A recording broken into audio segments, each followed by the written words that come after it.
주신 말씀은 에스겔서 40장 17절부터 49절 말씀 중에 17절 상반절 아주 짧은 한마디를 함께 합독합니다. 시작.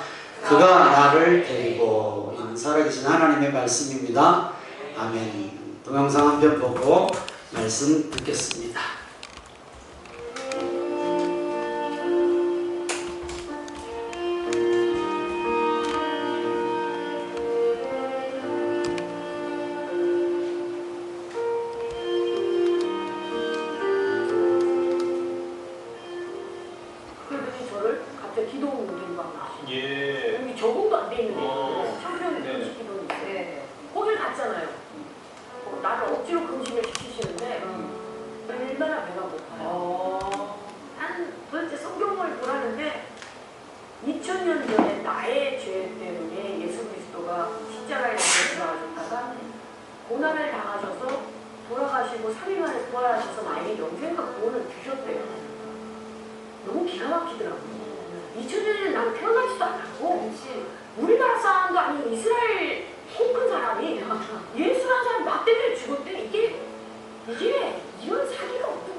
기도하고 말씀 듣겠습니다. 하나님 아버지, 오늘도 구별되이 하나님 앞에 나와 예배 드릴 수 있도록 믿음 주시고 우리의 발걸음 인도하여 주시고 모여 예배 드리며 하나님을 찬양할 수 있도록 인도하여 주심을 감사합니다. 오늘 우리의 심령 가운데 주님 모시는 다시 한번 주님과 동행함이 확신되는 은혜의 시간이 되게 하옵소서. 듣는 종이나 듣는 성 모두가 은혜 받게 하시고 하나님의 영광을 위해서 쓰임 받게 하옵소서. 말씀하여 주실 것을 믿고 예수님 이름으로 기도드리옵나이다. 아멘. 아침에 잠깐 설교를 잠깐 이렇게 아직 때우면서 들어보니까 이런 얘기를 하더라고요. 어느 목사님이 자기는 교회 성도들을 다 의심한대. 다 의심한대. 보면 볼수록 의심이 되는데 뭔 소린가 했더니 저 사람이 도대체 천국을 갈까? 저 사람이 도대체 천국을 갈까? 잘 믿고 안 믿고가 아니라 갈까? 만약에 못 가면 하나님 나한테 책망하실 텐데 저 사람이 참 맨날 의심하다가 힘든데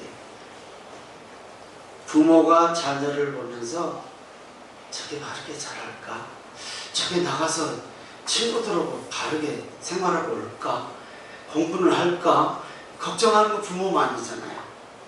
잘 못해서가 아니라 항상 마음에 놓지 못하는 게 부모의 마음이듯이 그 목사님 얘기가 성도들을 못 믿겠대. 저기 천국을 갈까? 여러분 다 천국 가시는 믿음의 믿음을 더하시기를 기도하시고 오늘도 말씀에 은혜 받는 시간이 되기를 주님의 이름으로 축복하고 축원합니다. 하나님께서 에스겔 선지자를 데리고 다니시면서 보여주시고 알려주시면서 백성들에게 전하라 라고 얘기합니다. 아니 무슨 예루살렘 성전이 지금 완전히 멸망했는데 다 무너졌는데 다시 어떻게 세우실 것이라는 것을 보여주시면서 환상으로 예언으로 말씀하시면서 그것을 전하라고. 무엇을 전하라는 얘기인가? 40장부터 44장까지 오늘 읽었던 말씀처럼 그가 나를 데리고 라고 하는 표현이 한 20번 정도가 나와요. 그냥 한번 데리고 다닌다고 하면 되는데 일일이 데리고 다니시면서 일일이 가르쳐줘. 근데 가르쳐준 게 뭔가? 새로 지어질 성전 문은 얼마나 치수가 얼마고 뜰, 방, 담, 또 성소, 지성소 규격들 말씀해 주시는 거예요. 몇 척이고 몇 규빗이고 이쪽 문 저쪽 문 읽어야 처음 같고 끝도 없이 그냥 그런 성경이 쭉 기록이 되어 있어요. 하나님께서는 왜 이스라엘 선지자 에스겔 선지자를 데리고 다니시면서 이렇게 성전의 구조와 치수를 아주 자세하게 말씀하실까요? 그게 우리에게 무슨 의미일까요? 하나님께서 우리에게 말씀하시는 중요한 사실이 있습니다. 하나님께서 하시는 일은 한치도 어긋남이 없다는 것 꼭 기억하시기 바랍니다. 정확하다는 디테일하세요. 우리는 놓쳐도 하나님은 우리의 신앙에 작은 것 하나도 절대 놓치지 않아요. 나는 이까짓 건 뭐 무시할 수 있으나 하나님은 우리가 작은 섬김 하나도 다 기억하시고 다 알고 계시다라는 것을 그냥 쉽게 느껴지고 생각할 수 있어요. 디테일하신 하나님, 아주 세밀하신 하나님을 알 수 있어요. 오늘 예배 함께 하신 성도님들도 내 마음에 성전에 주님이 계시도록 작은 것 하나에도 무시하지 말고 최선을 다해 보시기 바랍니다. 이건 내가 섬김도 헌신도 하나님을 생각하면서 하는 모든 일이 다 그렇습니다. 즉 구약의 성전은 신약의 교회입니다. 그렇죠? 신학의 교회를 얘기하는 것이죠. 예수님께서는 이렇게 말씀하셨어요. 교회를 어떻게 말씀하셨냐? 내 몸 되신 교회라는 표현을 했죠. 몸 되신 교회. 우리를 위해서 십자가에서 피 흘려 죽으신 예수님의 사랑, 그게 몸 되신 교회거든요. 그러나 예수님의 몸을 교회로 비유했어요. 성찬으로 교회를 비유했지 않습니까? 그러니까 예수님의 사랑은 교회예요. 교회라는 것은 우리를 가리키는 거잖아요. 복음의 한마디로 우리 가운데에도 교회가 서야 합니다. 교회가 바르게 서야 해요. 복음의 통로가 되어야 된다는 의미입니다. 교회가 복음의 통로여야 되고, 내가 예수님의 몸된 교회라면 복음의 통로로 쓰임받는 것이 최고의 복입니다. 아멘. 이스라엘은 죄로 말미암아 무너졌습니다. 예루살렘은 함락되었고 성전은 아주 폐허가 되었죠. 백성은 바벨론의 포로로 끌려갔습니다. 절망이죠. 뭐 이 정도면 절망이죠. 뭔 꿈이 있겠어요. 끝이죠. 이제 끝났죠. 그러나 하나님은 절대 끝이다 라고 말씀하지 않았거든요. 절대 하나님은 끝이라고 말씀 안 했어요. 무너진 성전을 내가 다시 세우겠다 라고 말씀하셨습니다. 내가 다시 세우겠다. 그러면서 에스겔 선지자를 데리고 다니시면서 지금 일일이 규격을 말씀해 주시는 거예요. 규격. 다른 얘기 안 해요. 치수. 그게 무슨 의미인가 답답할 정도로 길게 말씀하셔요. 하나님은 무너진 것을 다시 세우시는 하나님이십니다. 무너진 것을 분명히 다시 세우시는 하나님이심을 믿으시기를 주님의 이름으로 축복합니다. 에스겔서 40장 17절 상반절 다시 한번 전체를 다시 한번 있습니다. 시작. 그가 나를 데리고 바깥뜰에 들어가니 뜰 삼면에 박석 깔린 땅이 있고 그 박석 깔린 땅에 여러 방이 있는데 모두 30이며 이런 말씀이 계속 지속돼요. 그리고 이제 거기 치수까지 일일이 몇 규빗, 몇 척 하면서 그것을 보여주시는 거예요. 성전은 이미 무너졌는데 하나님께서는 새로운 성전의 모습을 보여주시는 거예요. 지금 예언의 말씀이에요. 여러분, 이것이 은혜입니다. 이것이 하나님의 은혜입니다. 무너졌는데, 예, 사람은 무너진 것을 보면 포기하거든요. 단념하거든요. 이제 끝났다. 아무리 생각해도 다시 회복할 수 없겠다. 예전처럼 돌아갈 수 없겠다 라고 생각하거든요. 그러나 하나님은 말씀하셔요. 내가 다시 세우겠다. 아멘. 내가 다시 세우겠다. 이스라엘의 실패가 하나님의 실패는 아니지 않습니까? 우리의 실패도 하나님의 실패는 아닙니다. 우리의 실패도 하나님의 실패는 아닙니다. 이스라엘이 하나님을 떠났다고 해서 하나님께서 이스라엘을 버리신 것은 아니지 않습니까?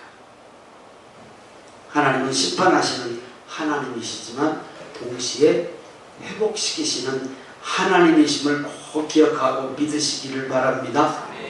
우리의 신앙, 우리의 삶도 마찬가지입니다. 오늘 예배에 함께 하신 우리 성도님들 혹시 무너져가는 내 어떤 모습들이 있습니까? 무너진 것이 있습니까? 오늘 말씀은 우리에게 소망을 줍니다. 하나님은 무너진 것을 분명히 다시 세우시겠다고 말씀하고 계시고 에스겔 선지자에게 새로운 성전을 어떻게 세우겠다고 지금 말씀하시는 말씀이 이 말씀이거든요. 오늘 우리에게도 새로운 일을 말씀하십니다. 그러므로 성도님들, 무너진 것에 집중하지 마시고 하나님께 집중하시기 바랍니다. 사람은요, 어려운 일, 무너진 일, 힘든 일을 자꾸 마음에 생각날 수밖에 없잖아요. 거기에 집중하게 되어 있어요. 사람의 본심이, 본능. 우리는 힘써서 의도적으로 하나님께 집중할 수 있기를 힘쓰시고 집중하심으로 말미암아 하나님께서 나를 어떻게 이끌어 가시는가를 체험하시기를 주님의 이름으로 축복하고 축원합니다. 다시 말씀드립니다. 하나님은 분명히 다시 세우십니다. 오늘 본문의 측량이라는 내용이 계속 나와요. 측량, 잰다라는 것이죠. 뭐가 답답해서 측량, 치수, 왜 그럴까요? 왜 이렇게 디테일하게 자꾸 그런 걸 말씀하십니까? 담을 재고, 문을 재고, 방을 재고, 뜰을 재고, 기둥을 재고, 왜 이렇게 자세하게 치수를 잴까? 하나님께서 회복하시는 일에는요, 말씀드린 것처럼 한치의 오차도 없이 하나님의 질서대로예요. 질서대로. 창조하실 때도 하나님의 질서가 있었지 않습니까? 빛과 어둠을 나누시고 하늘과 땅을 나누시고 바다와 육지를 나누셨고, 성전이 그러거든요. 하나님께서는 거룩한 공간을 구별하시고 성도, 성전인 우리 각각 한 사람 한 사람의 자리를 정하셨어요. 사명을 정하시고 하나님의 뜻에 따라서 목사로도 세우고 장로님으로도 세우고 권사님으로도 세우고 교사로도 세우고 각각 세워요. 높고 낮은 일이 아니고 중요하고 덜 중요함이 아니라 하나님이 각각의 자리를 정하시고 하나님의 뜻대로 세우심을 믿으시기를 바랍니다. 신앙생활이 그렇지 않습니까? 하나님을 사랑하면 우리의 삶에도 질서가 나타나요. 질서가 나타나. 우리가 세상에서 어떤 일을 할 때 그 일을 등한시하라는 얘기가 아니에요. 하나님의 일을 하다 보면 하나님을 사랑하고 하나님이 우선이 되면 삶이나 신앙생활에 질서가 나타난다니까요. 그 질서가 흐트러지지 않기 위해서 애를 쓰거든요. 살다 보면 전혀 계획하지 않는 일도 생기잖아요. 없으면 좋을 것 같은 일도 생기고, 그러다 보면 질서가 잠시 흔들릴 수 있잖아요. 하나님은 그 안에서 질서를 세워요. 그래서 말씀과 기도, 예배드림도, 교회 안에도, 가정 안에도, 우리의 사용하는 시간에도, 우리의 물질 사용도, 사람과의 관계도, 삶 전체가 질서가 잡혀요. 질서가 나타난 우리 성도님들의 삶이 되시기를 바랍니다.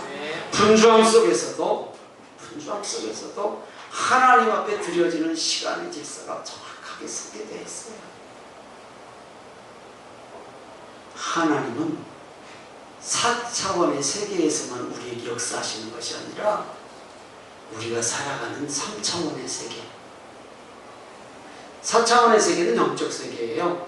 하나님, 예수님, 성령님, 마귀, 사탄, 이거 다 영이에요. 안 보여요, 우리는. 그러나 우리는 부인하지 않아요. 당연히 있다, 계시다 라고 믿어요. 3차원의 세계는 보고, 듣고, 만지고, 느끼는 거 다 우리는 누구나 다 그렇게 살아요. 그런 세상에 살아요. 그래서 4차원의 세계가 흔들리면 3차원의 세계도 흔들린다. 즉 우리의 신앙생활이 흔들리면 우리의 삶의 질서가 흔들리게 되어 있어요. 그래서 바울 사도는 이렇게 말씀하셨어요. 고린도전서 14장 40절입니다. 시작. 모든 것을 품위 있게 하고 질서 있게 하라. 신앙생활도요, 품위 있게 하시기 바랍니다. 신앙생활도 품위 있게 하시기 바랍니다. 품위 있는 게 뭘까요? 품위 있는 게 하나님이 인정하시는 거예요. 뭐 다른 거 없어요. 디테일하게 아주 세세하게 치수를 말한 것처럼 작은 것 하나에서라도 하나님이 원하시는 삶. 완전할 수는 없겠죠. 우리가 사람이 어떻게 완전하겠어요? 하나님이 원하시는. 누가 그러더라고요. 신앙생활도 좀 고급스럽게 해야지. 고급스럽게. 그런데 바울 사도는 품위 있게 하라 했어요. 품위 있게. 예, 표현도 품위 있게 했습니다. 여러분, 오늘 예배 함께 하신 우리 성도님들, 신앙생활뿐만이 아니라 우리의 모든 가정삶, 세상 속에서 삶, 모든 것을 품위 있게 하시기 바랍니다. 질서 있게 사시기를 바랍니다. 하나님께서 성전을 다시 세우실 때 하나하나 측량하신 것처럼 우리의 삶도 하나님께서 하나하나 세밀하게 바르게 세워 가실 줄 믿습니다. 그래서 우리의 삶의 어떤 부분 여러분을 측량하시는 것처럼 느껴질 때가 혹시 없습니까? 아유, 하나님께서 또 간섭하시네. 저는 종종 느껴요. 간섭하시네. 아이, 이것은 그래, 그러면 안 되지. 그러면 안 되지. 사람은요, 나도 모르게 톡톡 실수가 튀어나오죠. 사람 누구나 똑같대요. 그러니까 그런 것들을 측량하셔야 하나씩 느껴질 때가 많죠. 어떨 때는 그거 내려놔라. 그것은 좀 수리를 좀 해봐라. 수리 좀 해라. 예배를 드리고 신앙생활을 하면서 고쳐야 될 분, 내려놔야 될 분, 그런 것들을 말씀하시거든요. 이건 예배뿐만 아니라 우리 삶에서도 마찬가지죠. 그렇게 하지 마라. 여러분, 내 습관대로 살면서도 이러면 안 되는데 할 데 없습니까? 성령께서 분명히 말씀하셔요. 그렇게 하지 말고 이렇게 해봐. 또 어떨 때는 야, 그 사람 한번 찾아가 봐. 관계를 회복하라고도 말씀하셔요. 관계를 회복하라고. 또 우리 습관도 한번 그건 좀 버려봐. 고쳐봐. 이거 말씀하시죠. 하나님께서. 이 말씀이 전혀 마음속에 안 들린다면 그럼 나도 몰라. 그래서 의심이 가는 거예요. 아유, 우리 저 박신구 천국 가려나. 목사가 성도 의심하는 건 당연해요. 다른 의심 말고 천국 가게 하기 위한 의심. 행여나 만에 하나, 100만 분의 하나라도 못 가면 안 되죠. 여러분 가족들 신앙적 의심하시기 바랍니다. 여러분 가족들 신앙적으로 의심하시기 바랍니다. 내 남편이 천국 갈 수 있을까? 내 아내가 천국 갈 수 있을까? 내 자녀가 천국 갈 수 있을까? 이건 끝이 없는 거예요. 믿기야 하죠. 당연히 믿는 거 아닌데 아니요. 그건 우리의 마음이죠. 하나님이 마지막 때에 나를 부르실 때 확실해야 되죠. 그런 좋은 의미의 의심. 의심. 아주 디테일하게 작은 것 하나까지도 하나님께서 지금 이스라엘 백성들을 고쳐가고 계시거든요. 그래서 우리가 오늘 다시 세우시기 위한 하나님의 손길을 말씀으로 느껴보시는 시간 되었으면 참 좋겠습니다. 하나님께서 성전을 다시 세우시는 이유는 이스라엘 백성이 다시 하나님께 돌아오는 것이 목적이 있잖아요. 다시 돌아오는 것이 목적. 하나님께서 우리를 회복시키시는 목적도 같습니다. 우리를 하나님께 예배하는 사람이 되게 하기 위해서입니다. 아멘. 왜? 이사야서 말씀에 너희를 창조하면 나를 찬송하게 하기 위함이라고 하셨어요. 나를 찬송하게 하기 위해서 창조하셨다고 했으니까 하나님이 늘 우리에게 고치시기를 원하는 것은 예배예요. 예배가 온전히 드려져서 하나님이 주시고자 하시는 복받아 누리는 것을 하나님은 제일 기뻐하실 줄 믿습니다. 그러기 위해서는 바뀌어야 되죠. 우리가 사용하는 모든 것들 고장나면 맡겨야 돼. 안 맡기고 내가 고치려다 더 박살나더라고. 나중에 분해해놓고 부속이 남아. 부속이 남아. 나사도 하나 남고 이게 어디 있는지 몰라. 그냥 대충 쓰는 거야. 그거 문제가 있잖아요. 우리는 그렇게 고쳐요. 내가 고치는 데는 한계가 있는 거예요. 그래서 하나님 앞에 온전히 맡겨야 돼. 아멘. 맡겨야 돼. 내 힘으로 고치려고 하기보다 하나님께 가지고 나와야 돼. 그리고 하나님께서 측량하시는 것을 받아들여야 돼요. 여기 나사 하나 빠졌어. 아닌데요? 잘 쓰고 있는데요? 이러면 안 고쳐져요. 나사 하나 빠져서 그래요 주님? 무슨 나사가 빠졌습니다. 무슨 나사 끼는 게 제일 좋을까요? 예배 나사 끼어. 예배 나사가 느슨해. 기도 나사가 느슨해. 뭔 사람마다 다 똑같지는 않겠죠. 성도마다. 그거 조여. 닦고 조이고 기름쳐. 닦고 조이고 기름쳐. 여러분 우리에게도 오늘 예배를 통해서 말씀하시면 닦고 조이고 기름치시기 바랍니다. 그래야 기계가 돌아가듯이 우리의 신앙이 하나님이 기뻐하시는 삶으로 갈 수 있다라는 것을 꼭 기억하시기를 주님의 이름으로 축복합니다. 우리가 살아가면서 여러 가지 하나님께서 측량하시는 것을 받아들이기를 거부할 때가 의외로 많고, 무시해버릴 때가 의외로 많아요. 무시할 거. 왜? 자, 그거 문제 안 돼. 그거 문제 안 삼아도 살아가는데 지장이 없습니다. 핸드폰을 제가 지금 6년째 쓰고 있어요. 꽤 오래 써요. 잘 안 떨어뜨리니까 좀 오래 쓰더라고요. 이거 바꾸세요.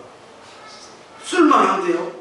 바꾸실 때 됐어요. 화면이 얼그레지잖아요. 화면이 붉어지잖아요.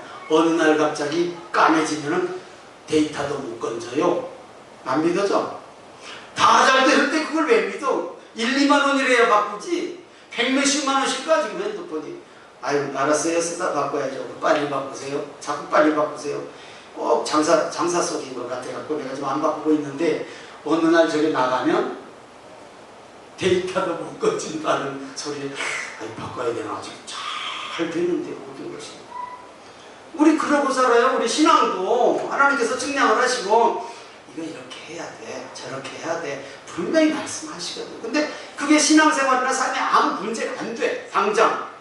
그래서 무시하다가 나중에 더 큰 문제가 생길 수도 있다. 그래서 우리는 항상 하나님께서 측량하시는 그 삶, 여러 가지 작은 거 하나까지라도 말씀 앞에서 우리를 점검하시고 돌아보시는 지혜가 있기를 주님의 이름으로 축복합니다. 아멘. 또 있어요. 하나님이 기뻐하시는, 너 혹시 미운 사람이 있냐? 미운 사람, 다른 말로 말하면 용서해야 할 사람이 있냐? 이것도 말씀하시거든요. 그리고 또 내 삶과 삶의 행동 속에 예수님의 모습이 나타나냐? 다른 말씀으로 내 주변에 붙여준 사람들에게 복음을 전하느냐? 성령의 인도하심을 통해 우리의 삶을 측량하는 하나님의 기준이 뭘까요? 성령의 인도하심을 받으려면 말씀과 기도의 방법이 없잖아요. 정확하게 우리를 재주시거든요. 한치의 오차도 없어요. 디테일하신 하나님이거든요. 우리 자신을 하나님의 성전으로 살아가시기를 주님의 이름으로 축복합니다. 고린도전서 3장 16절입니다. 시작. 너희는 너희가 하나님의 성전인 것과 하나님의 성령이 너희 안에 계시는 것을 알지 못하느냐? 따라합니다. 압니다. 압니다. 알아요, 우리 알아. 내가 그냥 무시. 왜? 너무 작은 것일 수 있으니까. 너무 작은 것이니까 아무 일 없이 가잖아요. 그러면 안 돼. 작은 것이라도 고치면 훨씬 더 오래 사용할 수 있습니다. 훨씬 하나님께서 주신 복 받기에 훨씬 좋을 수 있습니다. 그래서 예수 그리스도를 믿는 우리 안에 성령이 거하시고, 성령은 항상 우리를 돕는 분이거든요. 성령은 항상 말씀하시는 분이거든요. 우리의 몸과 삶이 하나님께 드려진 성전입니다. 성전입니다. 그래서 내 몸을 잘 사용해야 합니다.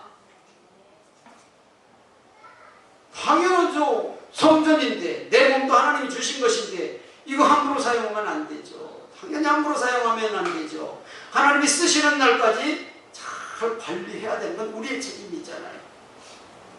우리의 책임이지 않습니까? 지난번에 금요예배인가 언젠가 이런 말씀들이, 암을 하나님이 주셨습니까? 하나님이 주셨다고 생각하십니까? 이렇게 물어봤어요. 그랬더니 그렇다라고 하신 분이 있었어요. 근데 다행히 우리 성도님은 아니요. 그날따라 우리 교회에 오신 성도님이요. 여러분은 어떻게 생각하십니까? 암을 하나님이 주셨습니까? 아니요. 그 아담 그 양반이 그게 죄를 져갖고 병이 들어왔거든요. 하나님은 우리에게 병을 주시는 분이 아니에요. 이미 이 세상을 망쳐놨기 때문에 병이 돌아다니다가 그냥 들어오는 거예요. 절대 하나님은 우리에게 암을 주시거나 우리에게 질병을 주시거나 우리를 고통스럽게 하시는 분은 아니에요. 내가 관리 잘못해서, 아니면 내가 어디 가서는 안 될 곳 가서 전염되기도 하고 절대 하나님은 우리를 병을 줘서 고통을 줘서 우리를 힘들게 하시는 분이 아닙니다. 우리에게 복 주시고 복 받고 누려 하나님의 나라를 마음에 품고 살기를 하나님은 원하고 계시다는 사실을 꼭 기억하시기를 바랍니다. 아니죠. 절대 우리의 몸은 하나님의 성전이니까 잘 관리해야 돼요. 우리 입술, 말, 제일 실수 많은 게 말이잖아요. 예, 이것도요 정말로 잘 사용해야 돼요. 똑같은 말이라도 아이고 힘들어 죽겠네가 아니라 아이고 힘들어도 내 삶은 죽게 있네. 천천히 말하면 죽은 것이 주님께 있는 것이 되더라고. 보니까 무슨 말씀이에요? 무슨 말을 하려고 하냐면 항상 말도 사람이 누군가 듣기에 좋은 말, 이와 같은 말이라도 은쟁반에 엇구슬은 세상 말이에요. 은쟁반에 뭐죠? 금사과지. 어떻게 엇구슬이요? 금사과예요. 보화로운 말 하라는 데 있잖아요. 보화로운 말. 하나님이 말에 복 주시면요 말 한마디에 한 영혼이 하나님 앞에 돌아오거든요. 아멘입니까? 당연하죠. 또 시간도 잘 사용해야 돼요. 제가 얼마 전에 이 말씀 드렸잖아요. 오늘 아침에도 떴는데 안 봤어요. 이제 맨날 똑같으니까. 핸드폰 일주일에 몇 시간 사용하는가, 하루에 몇 시간씩 사용하는가 뜨잖아요. 그 중에 무엇을 많이 받는가 다 뜨잖아요. 다 떠. 여러분 한번 점검해 보세요.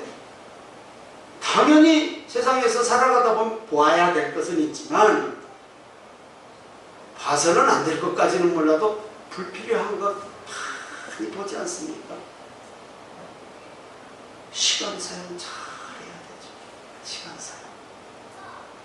물질도 마찬가지입니다. 근검 절약 잘 사용해야죠. 똑같은 물질이라도 어떻게 사용하냐에 따라서 다르죠. 당연히 잘 사용하고 계시겠지만, 왜냐하면 나의 다 플러스 나의 모든 것이 하나님의 것이라고 믿는 사람에게 드리는 말씀이에요. 나는 하나님의 것입니다. 나는 하나님의 것입니다. 아멘이죠. 그래서 말씀의 기준에 맞게 삶을 살아야 되고 사용해야 합니다. 아멘. 네, 말씀에 맞게. 하나님께서는 무너진 이스라엘에게 예수님 안에서 완성되는 다시 세워질 성전을 보여주신 거예요. 건물의 성전이 아니라.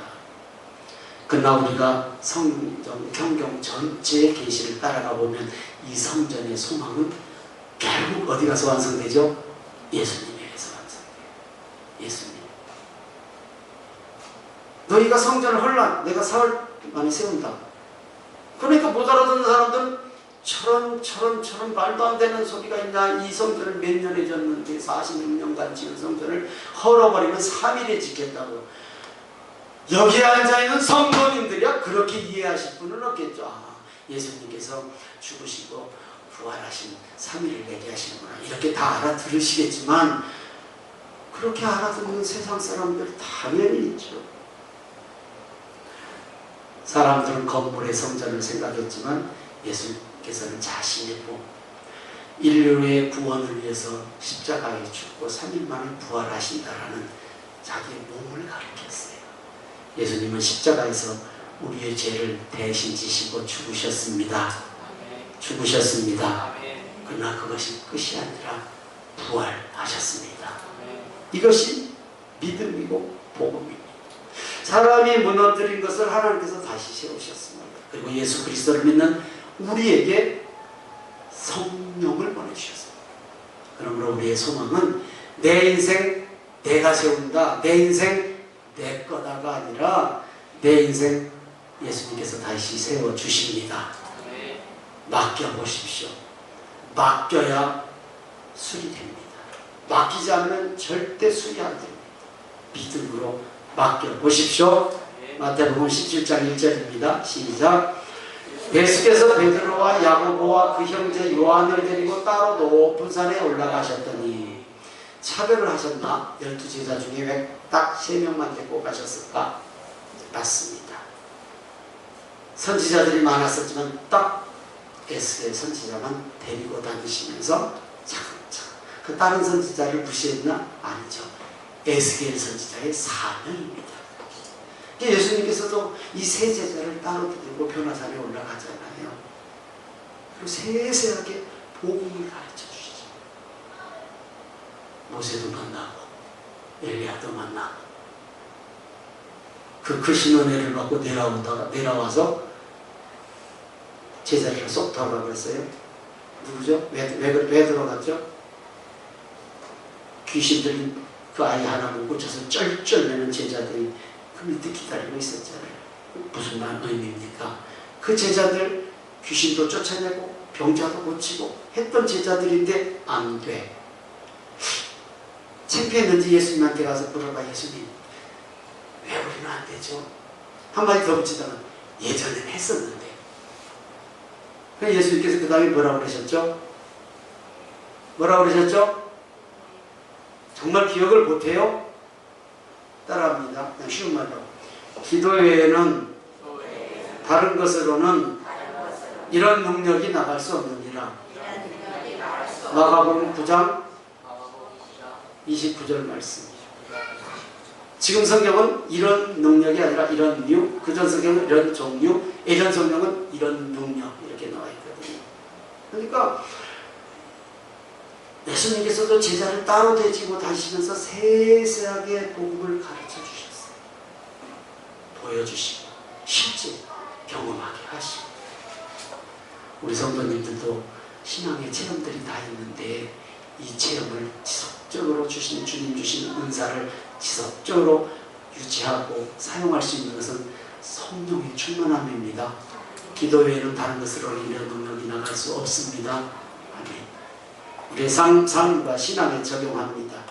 혹시 지금 무너져가고 있는 것이나 내 삶에 무너진 것이 있다면 예수님께 가지고 나오시기 바랍니다. 가지고 나오세요. 힘써보세요. 상처도 실패도 가정의 문제도 신앙의 침체도 무엇이든 가지고 나오시면요 절대 거절하시지 않습니다. 하나님은 가지고 나온 것으로 하나님은 기뻐하십니다. 가지고 나와서 기도해 보십시오.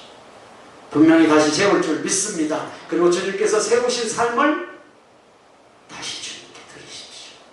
주님께 다시 드리시면 무너진 나를 세우시는 예수님, 흩어진 것을 다시 모으시는 예수님, 나를 십자가의 보혈로 깨끗게 하시는 예수님, 그리고 성령으로 내 안에 거하시는 예수님이 분명히 나와 함께 하십니다. 이 주님을 붙드셔야 됩니다.